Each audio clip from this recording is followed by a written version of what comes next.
Hola, ¿qué tal? ¿Cómo están? Bienvenidos a una nueva edición aquí en El Círculo en Justicia TV.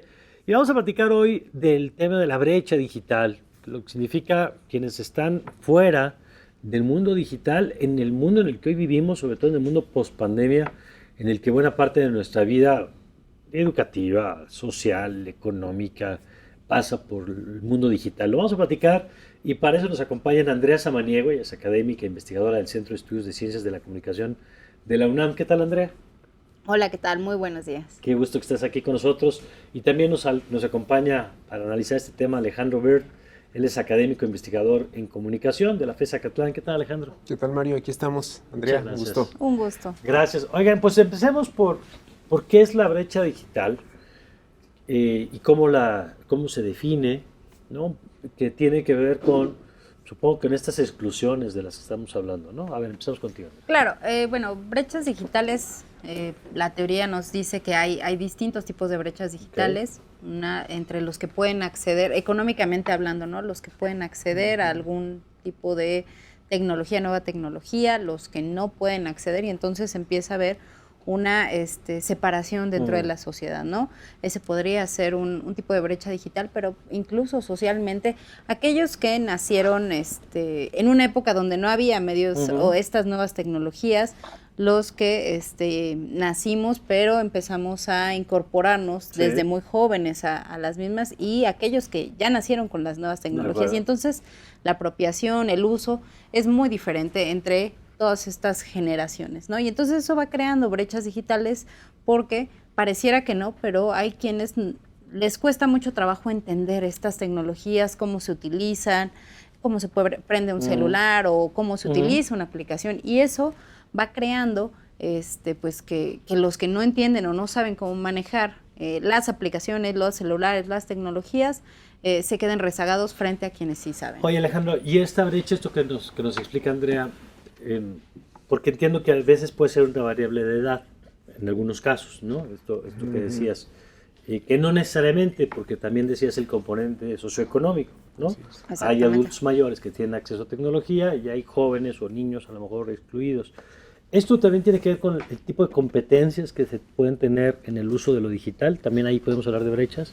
Por supuesto, Mario, en secuencia a lo que dice Andrea, se suma a otra serie de brechas que en la palabra encierran tanto la amenaza como la oportunidad. Lo podemos retomar más adelante, porque en realidad abre una forma distinta de mirarnos. Y lo digital, porque lo nombramos o calificamos así, pero tiene con cualquier tipo de tecnología que tú veas en la historia de la humanidad, desde que se nombra tecnología de punta, pues alguien está adelante y otros atrás. De acuerdo. Sí.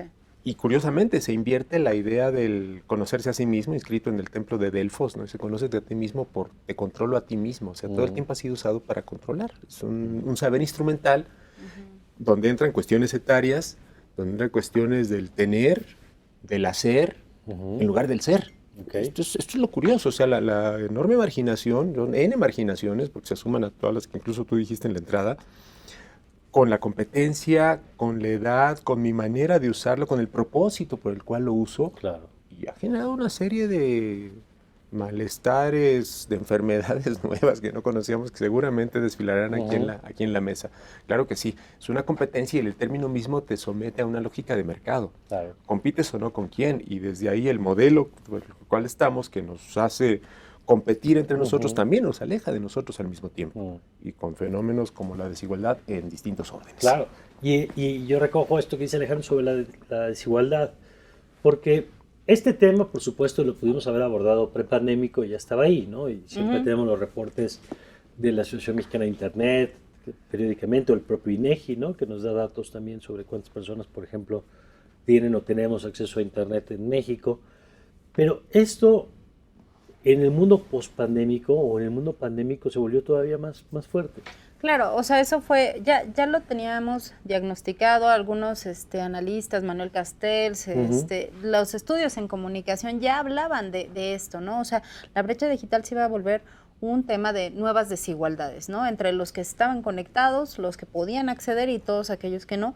Y esto solamente se ve reforzado en el momento de la pandemia, donde hay un proceso, en el caso nacional, de contingencia y que tenemos que recluirnos en casa. Y entonces, pues los que se pudieron conectar, los que tenían la capacidad para tomar clases en línea, Sí. para pedir pues Para tener comida, lo que interacción sea. con los maestros. Sí, O sea, frente al modelo de la televisión, digamos, Claro. unidireccional, vertical. muy distinto, pues digamos que la pandemia fue diferenciada, ¿no? O sea, los Claro. sectores más marginados, pues son sectores que además tenían más dificultades para acceder a al mundo digital, ¿no? Y entonces, pues no podían pedir, por ejemplo, comida o pedir su súper, tenían que salir, y eso también implicaba el salir un riesgo, ¿no? Claro. Y se podían enfermar y podían, existía el riesgo de morir Ujú. frente a quienes pues podían pedir desde casa, o sea, sí se podían quedar en casa. Al final, el tema de quédate en casa sí se volvió una lógica de desigualdad, quienes podían y quienes no podían quedarse en casa, Claro. ¿no? Desde por razones económicas hasta por razones tecnológicas. Pedir el súper, Sí. por ejemplo, ¿no? Sí, Como claro. dices, en lugar de tener que ir. No.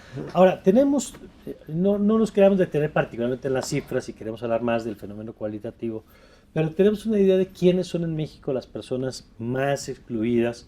Supongo que hay datos, digamos, como lo rural y urbano, pues suele ser la categoría.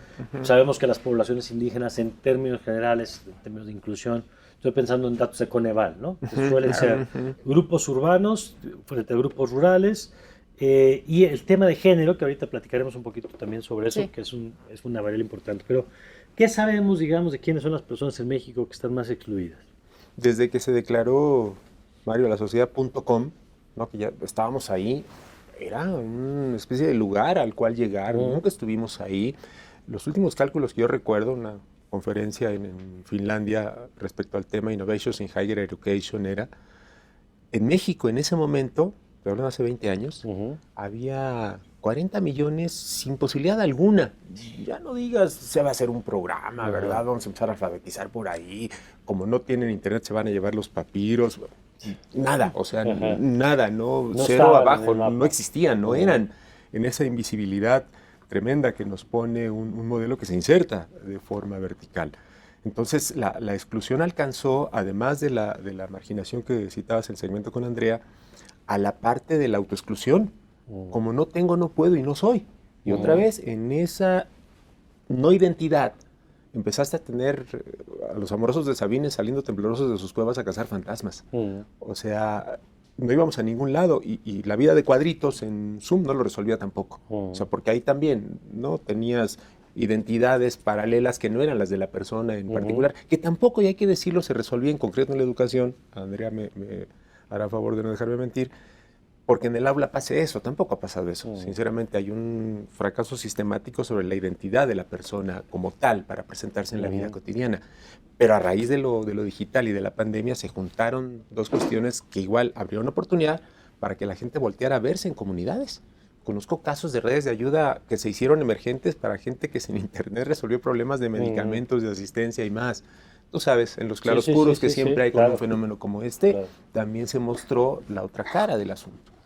Sí, porque al final de cuentas, cuando hablamos, por ejemplo, de redes sociales, a veces pensamos en digital, ¿no? Evidentemente la red social es previa y posterior a lo digital y tiene que ver con los vínculos que tenemos, y por eso dice Alejandro, a ver, hay que, excluido de una red, pues puede encontrar respuesta en la red material y física, todavía de los átomos y no de los bytes, ¿no? Sí, pero, claro. a ver, en el tema de género, Andrea, ¿cómo estamos en el país? Pues, bueno, retomando esto de quienes están excluidos, normalmente son personas que no nacieron en el entorno digital, o sea, y no son migrantes, o sea, su vida fue del mundo analógico y entonces es difícil luego incorporarlos, pero ahí también hay un componente de género, o sea, hablando en términos de interseccional o de de más vulnerabilidades, no es lo mismo ser hombre de edad pues de 50, 60 a ser mujer, porque incluso el acceso a las tecnologías es algo que no es normal para mujeres en ciertos entornos no urbanos, ¿no? Entonces, bueno, lo que nos dice, por ejemplo, el último informe de brecha de género es que de seguir el mundo tal como estamos, nos tomaría 197 años alcanzar una igualdad en todos los aspectos. Y eso, pues estamos hablando de temas de salud, temas económicos. El tema digital sigue sin ser revisado, sin ser analizado a profundidad, cómo hay diferencias en el uso, apropiación y empleo de las tecnologías, porque bueno, ahí hay una lógica de cuando pensamos en ingenieros, cuando pensamos en programadores de software, cuando pensamos en este tema, pensamos en masculino. O sea, pensar en mujeres programadoras como que no, pensar en mujeres ingenieras. Que ahí hay muchas iniciativas, esto de STEM, ¿no? De Exactamente. De las ingenierías, matemáticas, ciencia, justamente. Claro, porque se piensa que es un tema masculino por excelencia, ¿no? O un tema de hombres, que son los hombres los que saben, los hombres los que lo utilizan, incluso pensar en gamers, pensar en estos videojuegos y todo, es en masculino, ¿no? Entonces, pues ahí también hay una brecha que aún con jóvenes que están incorporados en las nuevas tecnologías, pues todavía tenemos que trabajar para que se piense que las tecnologías son para todos, para todas, todes incluso, y que es pues tenemos que trabajar para evitar que haya estas brechas de desigualdad. De acuerdo. A ver, y déjame nada más, porque han sido claros aquí Alejandro y Andrea, en sectores, por ejemplo, los que decían que por edad, pues nacimos, porque ahí sí, yo siempre pongo referentes, digo, ¿sabes cómo se oía cuando te conectabas a internet? Y si te pueden decir sí, es que ya es cuarta dosis, digamos, ¿no? Porque alguien que nació pues, de los 80, aunque algunos dicen que lo saben, estoy seguro que es más un recuerdo, casi recuerdo implantado, como dicen, que algo que vivieron, porque la verdad es que suena raro, es decir, hoy, yo me acuerdo que hace muchos años había un estudio que mostraba cómo en Estados Unidos la gente cada año reportaba pasar más tiempo en internet y de pronto en un año bajó. Y fue como, ¿cuál es la lógica de que haya bajado? Lo que bajó es la conciencia de que te conectabas a internet. Así es. Porque dejó de ser un acto deliberado, que era conectarte para estar todo el día conectado a internet. Y uno lo que hace es oscilar de manera cotidiana entre lo digital y lo analógico. Pero yo quiero detenerme en un segmento que es el de estas personas que no son adultos mayores, por ejemplo, pero que no están alfabetizados en el uso de estas herramientas. Y tienes toda la razón, cuando hablamos de competencias, pues remites a competir. Me gusta que lo hagas explícito, decir, competir con quién y competir para qué. Pues competir en mercados, ¿no? Y mercados quiere decir empleo y quiere decir posibilidad de tener un ingreso y salir adelante. Y por lo tanto, no tener esas competencias implica no competir y por lo tanto ser excluido de esa posibilidad de tener ese lugar en el mercado, o tener un lugar en el mercado, pero con condiciones mucho más desfavorables, ¿no? En términos de lo que puedes tener de retribución. ¿Qué pasa con esos segmentos, entonces, que sí están, que ya nacieron en este modelo, digamos, pero que no están incorporados en esta lógica de mercado? Fíjate que para mí el asunto se deriva incluso desde la misma concepción que tenemos del medio. A ver. Porque ahorita que explicaba Andrea, ¿no? Cómo estas vulnerabilidades se suman, exponencian. Los medios los hemos llamado medios de comunicación durante mucho tiempo. Si tenemos estudios similares y así los nombras. Tú encuentras en literatura vasta hablando de medios. Los medios no comunican. La comunicación jamás ha estado en los medios y jamás estará en los medios. ¿Pero dónde está? Pues en las personas. Pero ¿cómo le pides a alguien que comunique cuando no tiene la manera de hacerlo, cuando no tiene ni la mínima posibilidad de abrir una serie de percepciones a la realidad objetiva para luego digerirlas y regresarlas? Nos quejamos mucho de las comidas con hijas, hijos que están en el aparato y dan ganas de agarrar a uno y decir, pues me voy a comunicar con ellos porque están aquí, ¿no? Y te dicen, es que no nos comunicamos, pero tampoco antes. Mejor hay que irse a las películas estas blanco y negro donde está Sara García con alguien en una mesota. Pues no se comunican. Yo recuerdo a mi papá volteando a vernos y con eso bastaba. Era un WhatsApp fulminante sobre si podías pedirle otro platillo o no. O sea, no había nada de eso. Es decir, no lo hemos hecho, no lo hemos sabido hacer, Mario. ¿No? Si no sería caer en el juego de apocalípticos integrados de Humberto Eco de los 70 del siglo pasado. Y esta manera de no saber usar el medio vino a romperse con esta cuestión. El mundo está acá. O sea, en muchos sentidos, una segregación que era la de docente-estudiante, de repente, pues ya no, Google se volvió el ágora, voy a ver si es cierto lo que está diciendo. Y tú dices, no, qué bien, Pero no, los usos no son necesariamente para eso, o sea, son usos como de, ya me contestaron el mensaje, alguien me está escribiendo, tengo que contestar. Algo que Nicolas Carr de forma magistral describe en que ha hecho Internet con nuestras mentes, dice, superficiales. O sea, ligereza, levedad y liquidez, las 3 L's de autores que citó Andrea y que agreguemos a Bauman, por ejemplo, ¿no? En un mundo cada vez más líquido, cada vez más instantáneo, que cada vez se nos va de las manos. Entonces, no hemos dado tampoco desde el lado de la generación de la política pública, de la política educativa en concreto, una alternativa. Yo fui a esa conferencia que les dije hace 22 años y le pregunté al rector dónde estaban los estudiantes, las y los estudiantes de la Universidad de Helsinki. Y me volteé a ver como, es una pregunta que no tiene sentido, dice, pues están estudiando. Y yo volteé a ver el campus, dice, Alejandro, no se estudia en las instituciones, se estudia afuera. O sea, el Congreso era ahí. Pero están estudiando, ¿no? Vine a México con ese pensamiento mágico y empecé a hablar con rectores, directores. Todo el mundo me dijo, sí, Alejandro, ahí estamos. Hasta que llegó el rector coronavirus. Y ese sí le hicimos caso. Y ese era un poco más drástico. Claro, ¿Me explico? Claro. O sea, no, porque no teníamos ni idea y fuimos improvisando. Por eso hemos trabajado de forma tan lineal, pensando que para usar la tecnología para el aprendizaje voy a dar mi clase y me graban. Perdón, nada que ver con eso. Nosotros estamos conversando ahorita. Es una capacidad que incluso se ha ido por esta ansiedad de trabajar con el ordenador o hacer que me trabaje el ordenador. Dices, ¿quién controla a quién? Él decide cuándo lo consulto. No sé, yo digo, ¿de dónde me apago? Porque yo no quiero estarte viendo. Claro. Mire, vamos a hacer ahorita una pausa y ahora que regresemos vamos a empezar a ver, aquí con Andrea y con Alejandro, porque nos han puesto un panorama donde va muy amplio, ¿no? Va desde temas de infraestructura, decían del acceso a los objetos, literalmente acceso al objeto que te permite conectarte, acceso a los servicios, ¿no? El servicio de internet, que mucha gente lo ha resuelto vía la telefonía móvil, que ha sido como el gran impulsor. Por eso en México hay más gente que se conecta, bueno, en México y en muchas partes del mundo, que se conectan vía el teléfono, digamos, fue el vehículo de inclusión más que las computadoras en las casas. Así es. Porque esto era más accesible que lo otro. Pero vamos a ver si es un tema de infraestructura y luego si es un tema de educación y capacitación. Es decir, ¿a quién le toca darnos las herramientas para desenvolvernos en este ecosistema que estamos construyendo o que llevamos unas décadas construyendo o padeciendo? Ya ahorita lo platicaremos. Pero de todo eso, si les parece, conversamos regresando después de la pausa.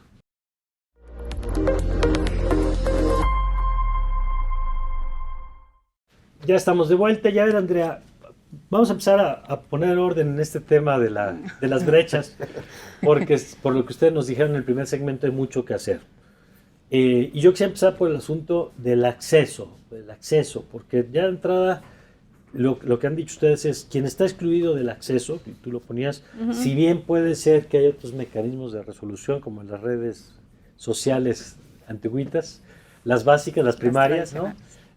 Lo cierto es que alguien que está fuera de este mundo digital hoy se está perdiendo de muchas cosas, ¿no? Se está perdiendo de la conversación, se está perdiendo de la capacidad de incorporarse a temas productivos. Entonces, ¿cómo empezamos a cerrar estas brechas? Pues es como un debate que todavía no está subsanado en el mundo. O sea, se habla mucho acerca de la democracia digital o los gobiernos digitales, pero si hay otro tipo de brechas, o sea, solo se va a sumar a unas que ya existen. Pienso, por ejemplo, en el programa, uno de los programas estrellas educativos del sexenio de Vicente Fox, que era llevar internet a Enciclomedia, ¿no? Exacto, y era llevar internet a las escuelas, ¿no? Porque pues con eso se iban a conectar, iban a tener el conocimiento, pero no había electricidad, no había infraestructura previa para podernos conectar al mundo. Y eso mismo está pasando hoy en día. Estamos hablando de, pues tenemos el dispositivo, pero hay zonas del país donde no hay cobertura de internet, ¿no?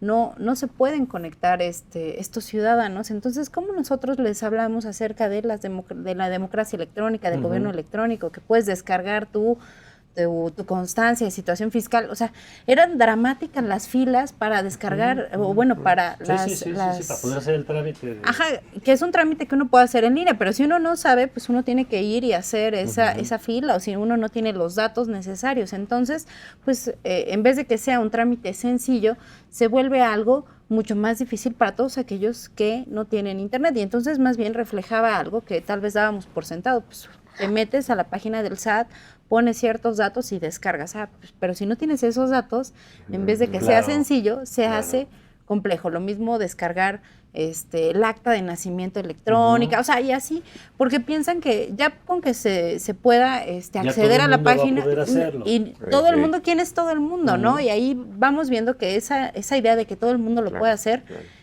no es todo el mundo, ¿no? Entonces, pues tenemos que trabajar en términos de la comprensión de quiénes son los desconectados, quiénes son todos aquellos que no tienen este acceso. ¿Y por qué razones no tienen acceso? ¿Será porque no tienen internet? ¿Será porque no tienen los dispositivos? ¿No tienen los conocimientos para meterse? Entonces, eso implicaría políticas diferentes. Claro. Que esto que dice Andrea Alejandro de entrada nos remite a que el diseño de políticas públicas de cualquier tipo tendría que partir del reconocimiento de esta brecha digital, ¿no? La conciencia ciudadana, querido Mario, muchas veces también pasa con esto como con otros fenómenos que pensamos que debe llegar de algún lado, ¿no? He tenido disputas, conversaciones amistosas y otro tipo porque dicen, es que el país, ¿tú qué haces para que cambie esto desde tu calle, tu casa? Es la principal agencia, sí, ¿qué es la familia? ¿Qué haces ahí, no? Se nos da mucho, decía Aquino con Mafalda, ¿no? Somos problemólogos. ¿Dónde están los solucionólogos, no? O sea, y abonando en ese punto, creo que nos ha faltado esa idea de, ¿qué puedo hacer con esto? No tengo el acceso. ¿Qué hago cuando no tengo acceso? ¿Qué puedo hacer si no? Ya estoy marginado porque parece ser que si no estás en esa fiesta, no estás o no existes. De acuerdo. Pues comprar de entrada, que así es, que la fiesta es esa. Lo que pasa es que cuando la fiesta excluye de derechos, que es la bronca, ¿no? Es decir, cuando la fiesta, estar fuera de la fiesta, incluye que tú no puedes hacer trámites bancarios, que tú no, con lo que eso significa, ¿no? El sistema de bancarización, o cuando la fiesta implica hacer trámites que pueden tener consecuencias si no los puedes cumplir para poder cobrar a lo mejor por lo que estás haciendo, ahí tenemos un problema muy serio. Allá voy, si el banquete es ese, y yo he visto que se han generado desigualdades de todo tipo estructurales, cognitivas, existenciales. ¿Cómo genera una política para que atienda eso? De acuerdo. Pero insisto, igual, yo como ciudadano, ir a lugares recónditos en Oaxaca, la gente tiene un sistema de educación, sus tablets son cuadernos todavía, ¿no? Algo que existía hace mucho tiempo, había cuadernos, claro. Había lápices, plumas, cosas de esas, ¿no? Donde uno creció en el Calmeca que yo estudié, pues así era la cuestión. Y tiene un modelo de educación que no le pide nada al otro. El problema es cuando se contraponen y como dicen ustedes, ¿no? Donde viene el trámite. Era desde prender la máquina y yo hace poco me tocó moderar un congreso con gente de Europa, de Estados Unidos, de México, y fue junto con el señor de los tamales. Mientras yo anunciaba al conferencista, el señor de los tamales estaba diciendo de qué queríamos el tamal. Los oaxaqueños calientes. Sí, por favor, y luego el que se lleva todas las cosas. Convives con eso porque ese es el coloquio. Ya nos separamos en la alta sociedad, ¿no? y la otra. Pero eso sería generar las condiciones de igualdad. Y si no empieza por la política, pues tampoco va para otro lado. Pero volvería yo a eso, a no pensar que la gente que lo hace de una forma es la sociedad en su conjunto. Los juicios categóricos, universales, dejan de lado todo lo demás. Y eso es particularmente grave a la hora de hacer política pública. Justamente el otro día me contaban en algún estado, en alguna ciudad, sí, más de perfil clase medio, digamos, el desarrollo que han logrado en esa ciudad, y creo que el transporte público se pagaba con el celular o electrónico. Claro, y las personas que no podían hacer uso de ese dispositivo de pronto quedaron excluidas del transporte. O sea, hablando de cuando la brecha se convierte en la exclusión y la exclusión y la exclusión cada vez más, ¿no? Sí. ¿Dónde estábamos discutiendo, Andrea, este tema? Es decir, porque estos son temas que tendrán que ser políticas de Estado, ¿no? Por la infraestructura que requieren, porque estamos hablando de derechos, o que tiene que ver con componentes como los que tú apuntabas de enfoques de género. Sí, bueno, si uno revisa, por ejemplo, el Plan Nacional de Desarrollo de esta administración, o sea, uno no encuentra mucho acerca del tema digital. No hay esa... y eso es problema en el sentido de que es el documento rector para después hacer políticas públicas de carácter sectoriales. Claro. Entonces, si desde el diagnóstico primario, que sería el Plan Nacional de Desarrollo, no hay un análisis sobre política digital, pues los sectores que debieran de intervenir, pues tal vez no lo van a tener en el mapa, ¿no? O sea, entonces desde ahí empieza, digamos, el problema. Ahorita, por ejemplo, en términos de la reforma electoral se dice que se quiere subir a categoría constitucional el acceso del derecho de las tecnologías de la información y comunicación, pero solamente para el tema del voto electrónico. Entonces, creo que sería reducir mucho el tema a solo voto electrónico, porque es una cuestión meramente instrumental, claro, y no da cuenta de todo esto otro que también hemos dialogado, ¿no? Entonces, si hay un análisis o si el diagnóstico no incluye todas estas desigualdades, pues al momento de hacer política pública, pues no hay una claridad suficiente. Porque además, Alejandro, estos temas, y yo creo que vamos a coincidir, no se pueden dejar solo al mercado, ¿no? Es decir, pensar que el acceso lo va a resolver las compañías celulares, porque ellas, en el afán de llevar, sí, pero ellas la van a llevar hasta donde es negocio. O los proveedores de internet lo van a llevar hasta donde sea negocio. Y volvemos a tu planteamiento de qué pasa cuando se vuelve un asunto estrictamente de mercado. Crimen de lesa humanidad. La primera ley federal de radio y televisión que se hizo con los dueños de medios, las empresas de medios. Pues como si ahorita nosotros se nos deje esta mesa para ponderar y este programa, y dicen, pues ¿cómo quieren que sea? Vamos a ponernos de acuerdo, ¿no? Porque además somos inteligentes y sabemos de esto y ellos no saben. Otra vez ustedes y nosotros. No podría ser, y es donde dices, bueno, a ver, Roy Mates, la inteligencia al poder, ¿qué estamos haciendo desde las universidades para que esto sea diferente? Porque tienes total razón, Andrea. No se declara, pero además no bastaría con que se declarara, ¿no? Habría que poder articularlo y bajarlo a las zonas donde cada cual tiene que bajarlo y de ahí de vuelta para quien está tomando la decisión. Pero nos estamos concentrando en los haceres y no en los seres. Ese es mi punto de una línea de trabajo que tengo unos años atrás, donde veo que modificamos planes de estudio concentrados en objetos de estudio que demanda el mercado. Pues, si no, ¿de qué van a trabajar?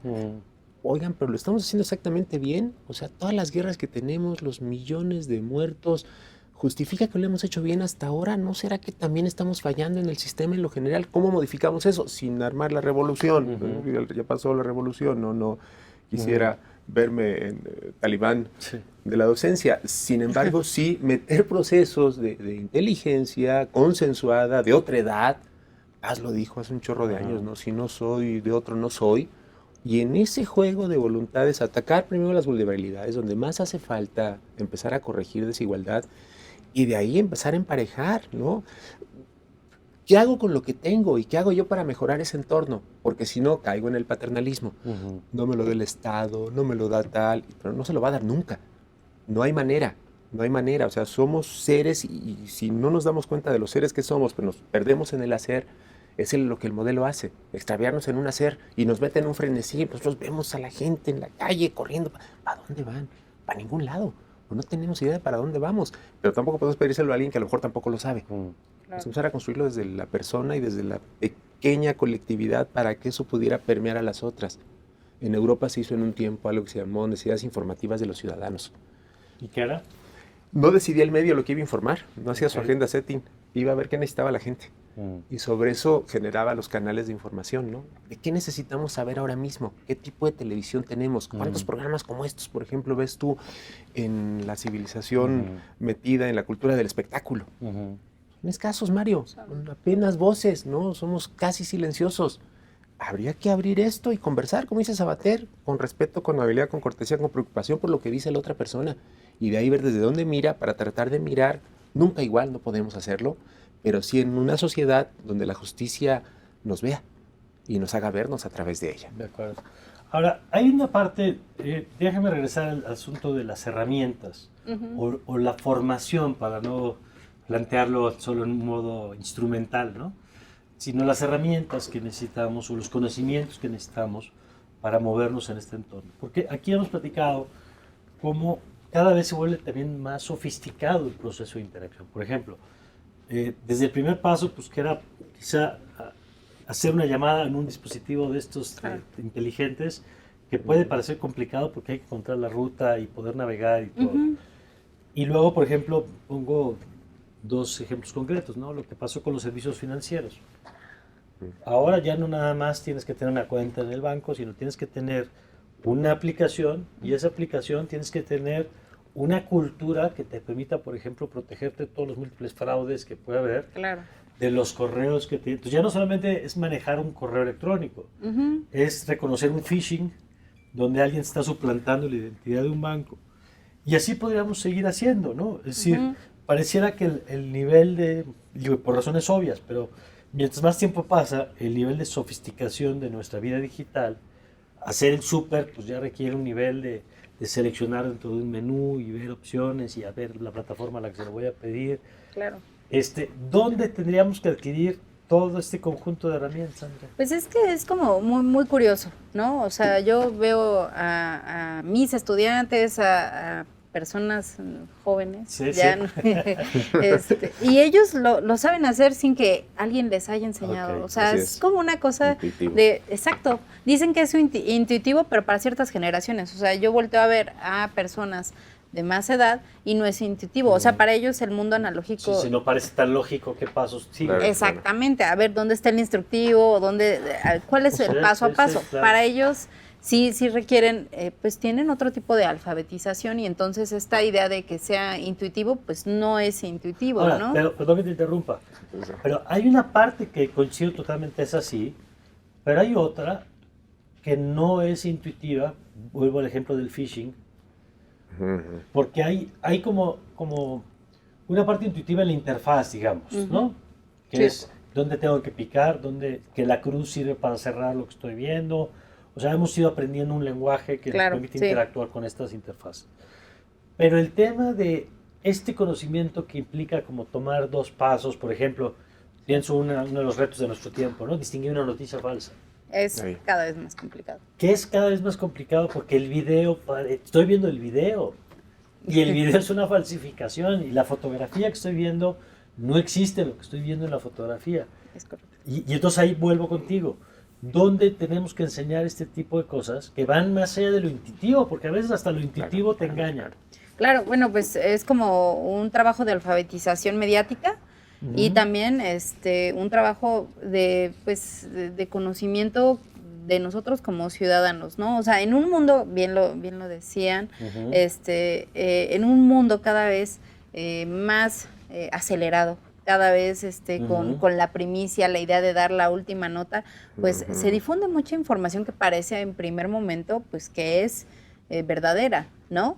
Pero luego ya no sabemos y entonces pues el tema de la verificación se vuelve predominante, pero pues, si quieres ganar la nota o si tú quieres ser el primero que da Que la retuitea. información, pues va en contrasentido, ¿no? Entonces es complicado. Entonces tendríamos que ser mesurados, cosa que es contraria a la naturaleza Claro. de las propias redes sociodigitales, Claro, ¿no? son O sea, mucho más impulsivas. Así es. es muchísimo más rápido, entonces por eso proliferan. Bueno, hay estudios que dicen que una noticia falsa, porque además tiende a ser noticia que apela a las emociones, Claro, se sí, difunde así es. muchísimo más Así rápido es, que así una es. noticia pues científica, la vamos a Esa no es medir. noticia.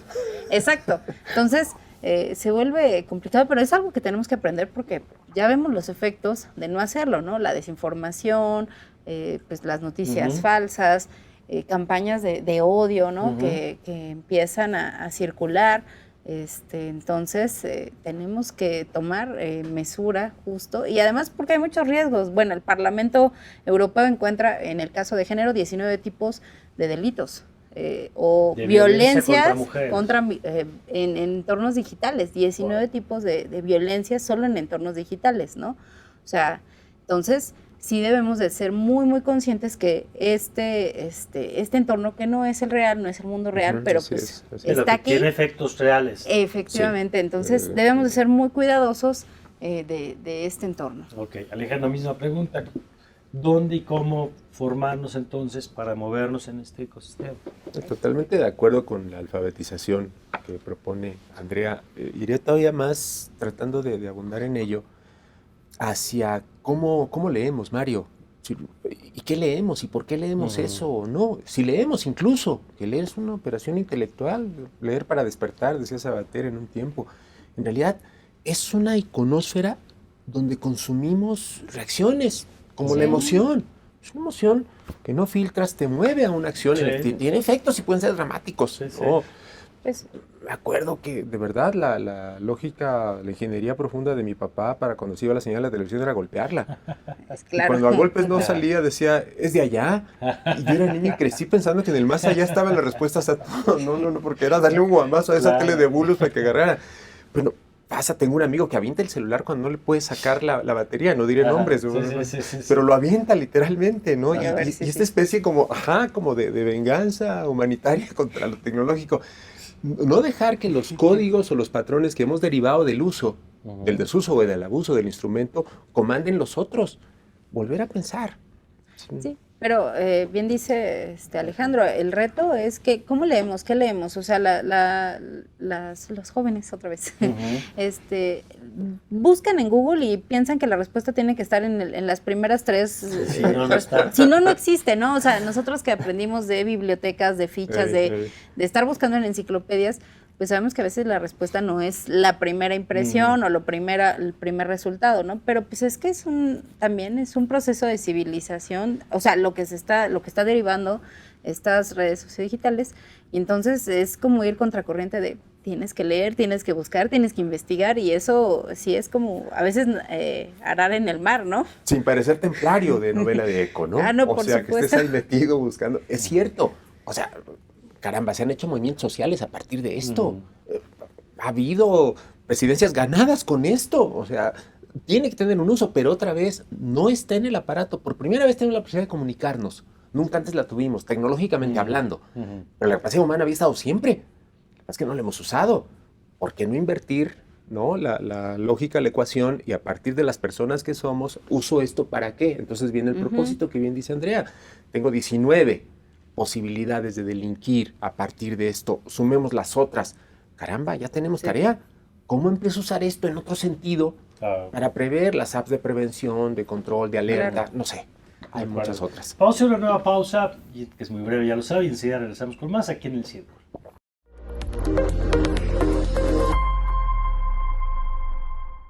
Ya estamos de vuelta y a ver, yo quiero escuchar aquí a Andrea y Alejandro de casos exitosos de gestión de estas cosas, porque no somos evidentemente ni la primera sociedad, ni la única, ni la última que está discutiendo los temas de los que estamos hablando aquí.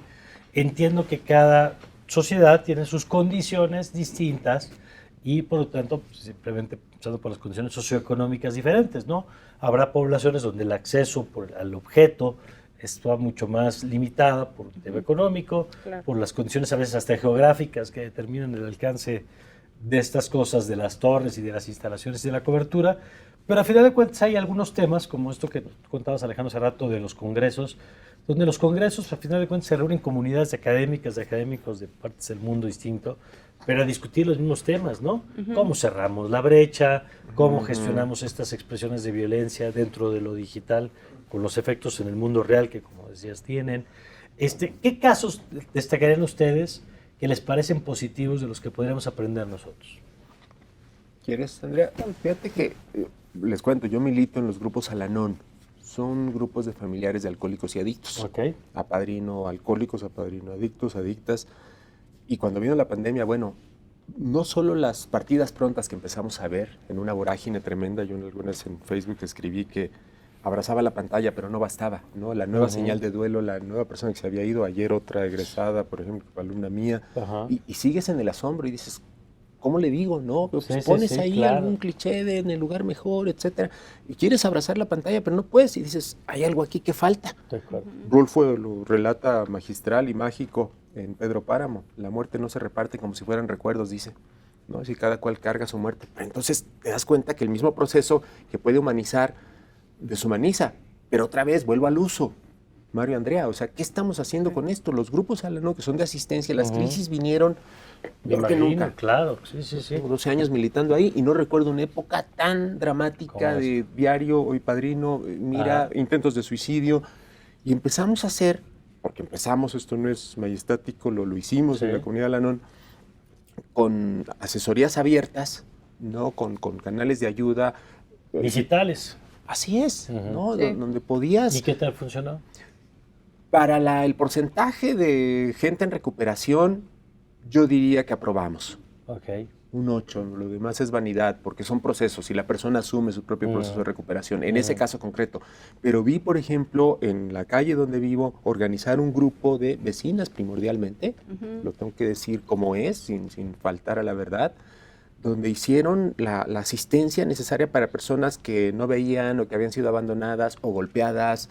Antes de lograr llegar a la alerta de género, a la parte más institucionalizada del proceso, iban a la casa, ¿no? Es decir, ya no estaba el agresor, pero te iban a rescatar a la víctima, a socorrer, pero se enteraban por la red, porque no podíamos salir, entonces nos pertrechábamos e iban ellas sobre todo.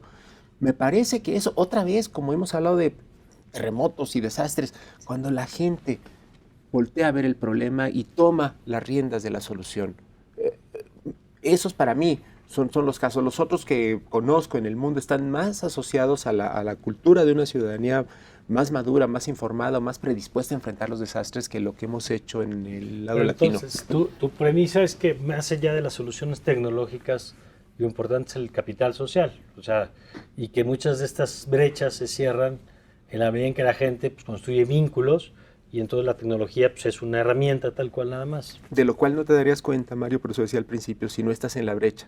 Te quieres subir a la supercarretera, pero no vas en la brecha, dejas de ver el bosque, el panorama, vas rápido, vas sin frenesí, vas a ningún lugar, y acá empiezas a ver, o sea, el estar en la brecha te genera conciencia de lo que está pasando ahí, y dices, puedo hacer algo diferente, ¿no? Toqué un fondo, para decirlo en los términos de Alanones o de Alcohólicos Anónimos, y a partir de eso cobro conciencia de esa identidad que, insisto, está desdibujada, y en parte por esto, pero por la forma en que yo lo uso. A ver. Pues me llama mucho la atención esto que comenta Alejandro y me parece muy cierto. Por ejemplo, en el caso del sismo del 17, o sea, la ciudadanía se utilizó esta tecnología para informar y decir, no, esto es mentira, necesitamos ayuda aquí, necesitamos ayuda. O sea, siempre en una cuestión de crisis.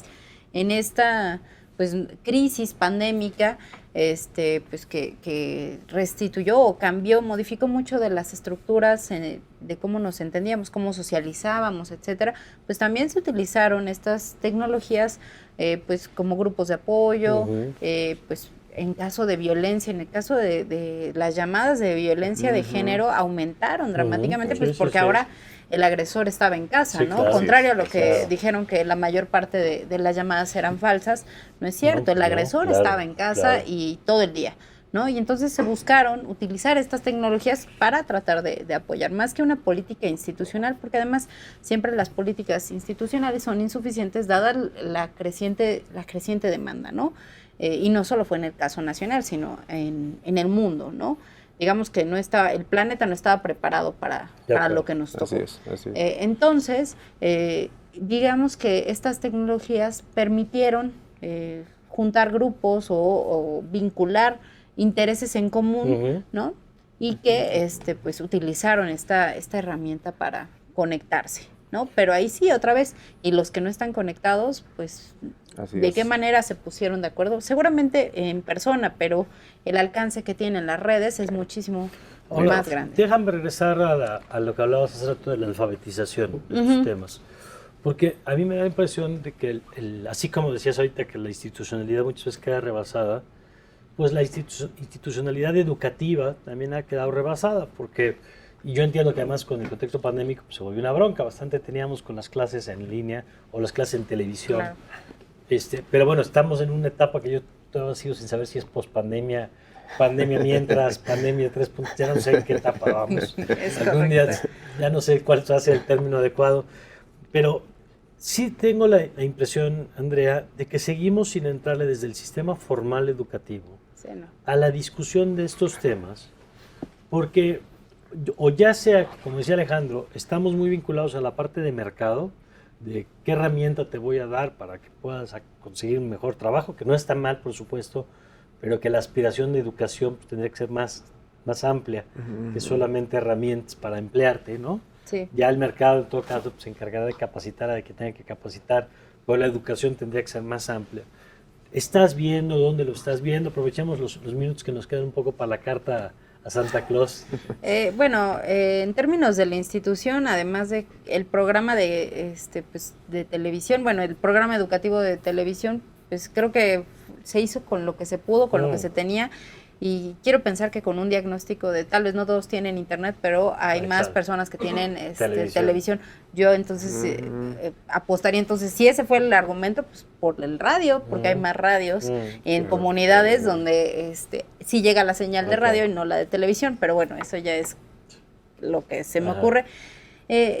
Tener una perspectiva de género, porque efectivamente estas brechas son mayores en términos de género y las violencias digitales, o sea, en esta modalidad aumentan cuando son mujeres y hombres, pero bueno, es pedir, me gustaría ver eso en política pero pública. Es que hay que plantearlo, yo creo ¿no? esto que tú estás diciendo me parece muy importante porque el problema es que, usted lo dije muy bien al principio, cuando se hace política, siempre se hace política a partir de unos supuestos. Claro. Siempre, ¿no? Necesariamente yo asumo que hay cierta realidad y para esa realidad hago una propuesta. El problema es cuando ese supuesto se basa en cosas que están equivocadas, como lo que decían ustedes, asumir que todo el mundo está dentro del ecosistema digital, o en este caso asumir que no hay brechas de género, y que por lo tanto la política no tiene que tener un enfoque especializado. Sí, y habría que ver, o sea, en política gubernamental, ¿qué se está haciendo? O sea, si hay una aspiración a tener un gobierno electrónico, un gobierno abierto, ¿qué se entiende por gobierno abierto? ¿No? Y en esa medida se está cumpliendo o no se está cumpliendo, pero insisto, si desde el Plan Nacional de Desarrollo ahí no hay una noción sobre lo digital, sobre el mundo en general, pues, y que es algo que no es la realidad en sí, pero obviamente afecta y obviamente es importante para la sociedad, ¿no? O sea, no es la realidad en sí, pero sí afecta a la realidad, ¿no? De acuerdo, o es al menos una parte de la realidad. Claro. A ver, Alejandro, tu perspectiva ahí. Entonces, la carta de Santa Claus. Va con buena letra. Eso, para que se entienda bien. Santa Claus es políglota, dicen. Sí, yo creo que la cuestión de fondo es abrir incluso más los programas. Ni siquiera hablaría tanto de educación, aunque es muy valioso lo que ha dicho Andrea, ¿no? La línea de la comunicación educativa desde los 70, por ejemplo, pero de repente se hizo muy instituida y le faltó su parte instituyente, diría Giddens, para desafiarla. Es decir, la contra, la otra. Uno pone planes de estudios. Isaac Asimov en los 80 decía, ¿por qué le tengo que decir yo a alguien qué tiene que aprender? ¿Por qué no le pongo un cóctel y que se sirva lo que él cree, lo que él quiere aprender? Cambiar los debos por los quiero. Pero el mercado te va a decir, no, espéreme tantito, necesito gente que sepa hacer esto. Oiga, señor mercado, ¿por qué está haciendo usted con eso? O señora mercado, ¿qué está haciendo usted con esta sociedad? ¿Cómo contribuye usted a que mejore esto? ¿Cómo hacemos que la fiesta vaya para otro lado?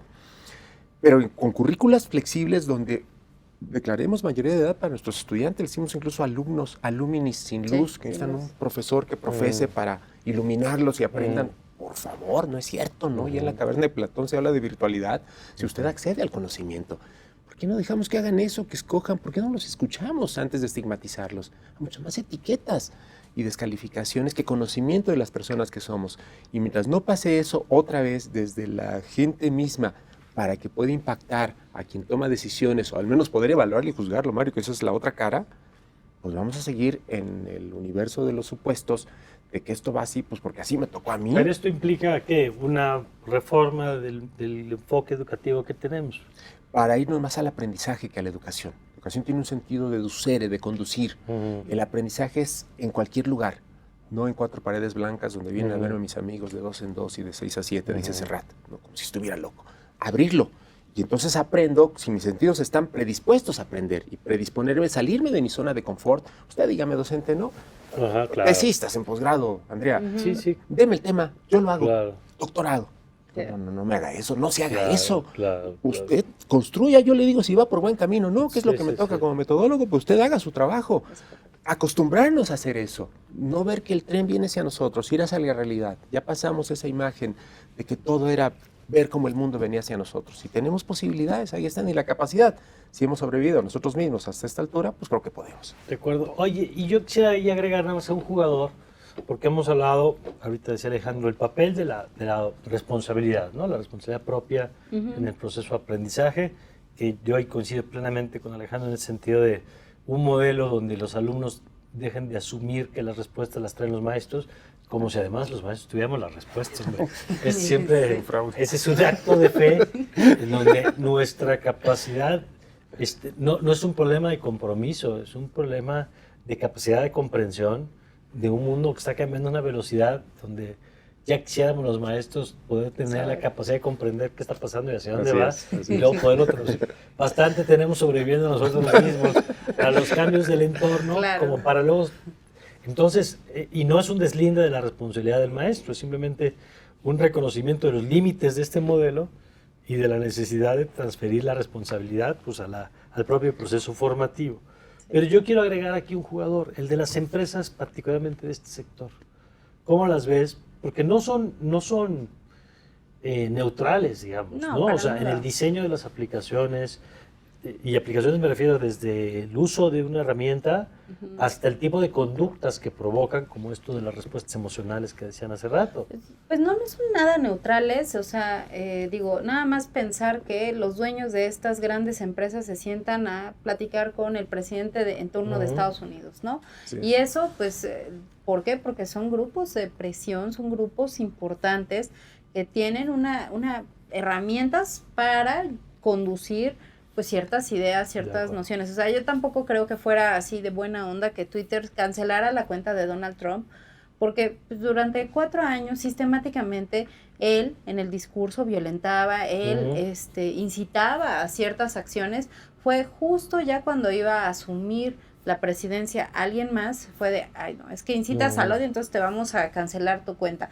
O sea, no fue algo neutral o algo de insisto, de buena onda, no fue, ¿no? Entonces estas empresas también tienen mucha responsabilidad que a veces no quieren asumir su responsabilidad porque pues son los usuarios, o sea, yo no me meto en estas cosas. Y curiosamente en términos, por ejemplo, de Facebook, de sus políticas, bueno, ahora Meta, por ejemplo, cuando hemos encontrado grupos de pederastia, grupos de trata, que se denuncian, pero como son grupos privados, pues ahí Meta no se mete, ¿no?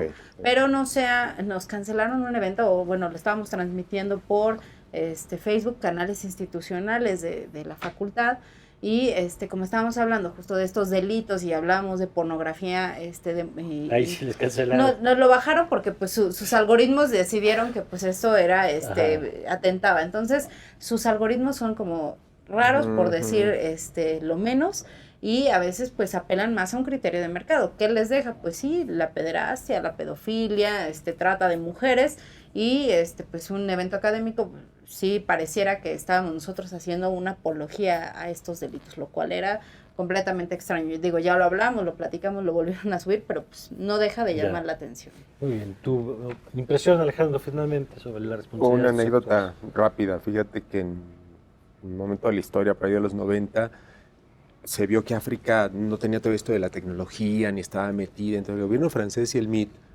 hicieron una alianza, un convenio, pues vamos, ¿no? Y llevaron computadoras. China dijo, voy a llevar lápices. China se quedó con el mercado en primera instancia. O sea, a veces tenemos tal premisa de que equipando salones y edificios lo vamos a hacer. Yo no veo que comenzamos a un empresario que de eso ha hecho una vida millonaria a que de repente no cobre conciencia, tenga un despertar espiritual y done todo eso.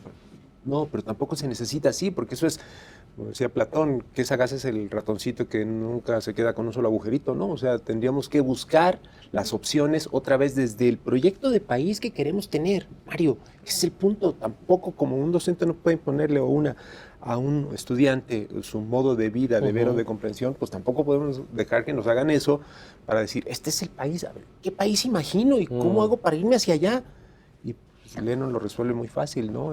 Puede ser una utopía, pero empieza por uno, súmate y somos 2. Yo creo en eso, en pasar del software y el hardware al humanware. Me parece que es posible. Muy bien. Pues muchas gracias a los dos, Andrea. Gracias, Alejandro. Al contrario. Gracias. Y gracias a usted por habernos acompañado una vez más aquí en El Círculo. Yo le invito, como siempre, a que continúe con toda nuestra programación aquí en Justicia TV. Yo soy Mario Campos y le deseo, como siempre, que tenga usted un magnífico día.